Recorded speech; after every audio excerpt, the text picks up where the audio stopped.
Hello, good morning students. Please subscribe the channel, drop a like, share and comment. This is Progressive Monthly Magazine, July 2025, exercise number 21 on the speed of 100 words per minute. Start.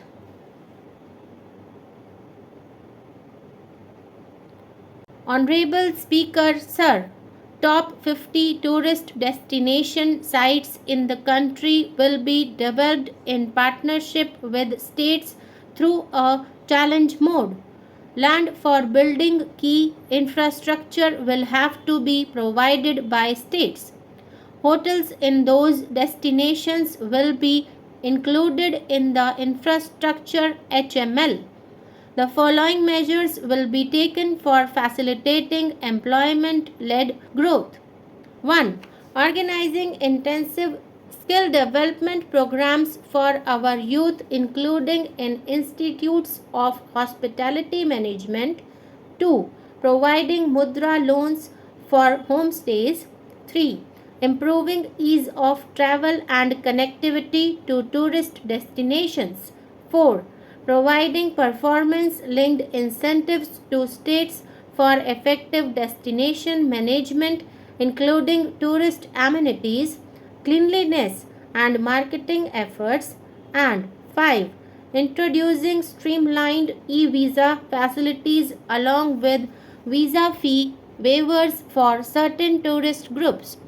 Continuing with the emphasis on places of spiritual and religious significance in the July budget, there will be a special focus on destinations related to the life and times of Lord Buddha. To implement private sector driven research, development, and innovation initiative announced in the July budget, I am now allocating rupees 20,000 crore. In the next 5 years, under the Prime Minister Research Fellowship Scheme, we will provide 10,000 fellowships for technological research in IITs and IISCs with enhanced financial support. The second Gen Bank with 10 lakh genetic lines will be set up for future food and nutritional security. This will provide conservation support to both public and private sectors for genetic resources.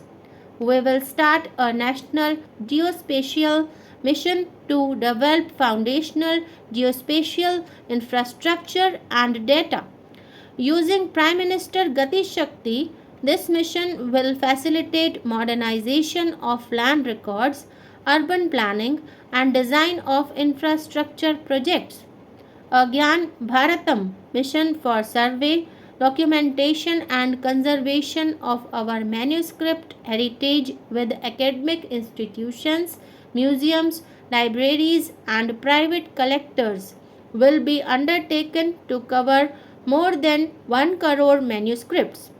We will set up a national digital repository of Indian knowledge system for knowledge sharing.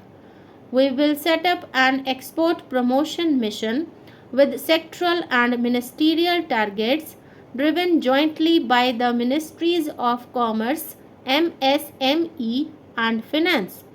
It will facilitate easy access to export credit, cross border factoring support, and support to MSMEs to tackle non tariff measures in overseas markets. A digital public infrastructure, Bharat Trade Net, for international trade will be set up as a unified platform for trade documentation and financing solutions.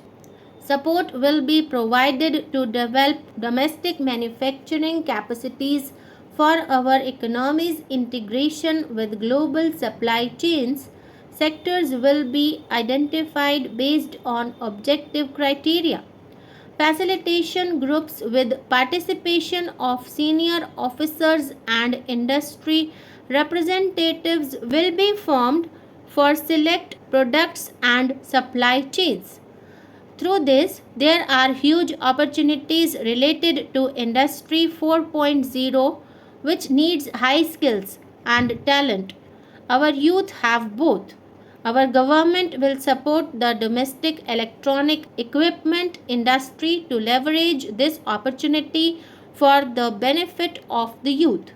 A national framework will be formulated as guidance to states for promoting global capability centers in emerging tier 2 cities. This will suggest measures for enhancing availability of talent and infrastructure, building bylaw reforms, and mechanisms for collaboration with industry. Our government will facilitate upgradation of infrastructure and warehousing for air cargo, including high value perishable horticulture produce. Cargo screening and customs protocols will be streamlined and made user friendly. Over the past 10 years, our government has implemented several reforms for convenience of taxpayers, such as faceless assessment, taxpayers charter, faster returns, almost 99% returns being on self assessment, and Vivad Se Vishwas scheme. Continuing these efforts, I reaffirm the commitment of the tax department to trust first, scrutinize later. I also propose to introduce the new income tax bill next week. The FDI limit for the insurance sector will be raised from 74 to 100%. This enhanced limit will be available for those companies which invest the entire premium in India. The current guardrails and conditionalities associated with foreign investment will be reviewed and simplified. Public sector banks will develop Grameen credit score framework to serve the credit needs of SHG members and people in rural areas. Requirements and procedures for speedy approval of company mergers will be rationalized. The scope for fast track mergers will also be widened and the process made simpler. In the last 10 years, in several aspects, including financial and non financial, our government has demonstrated a steadfast commitment to ease of doing business. We are determined to ensure that our regulations must keep up with technological innovations and global policy developments. A light touch regulatory framework based on principles and trust will unleash productivity and employment. Through this framework, we will update regulations that were made under old laws. To develop this modern, flexible, people friendly, and trust based regulatory framework appropriate for the 21st century, I propose four specific measures. A high level committee for regulatory reforms will be set up for a review of all non financial sector regulations, certifications, licenses, and permissions in the financial sector.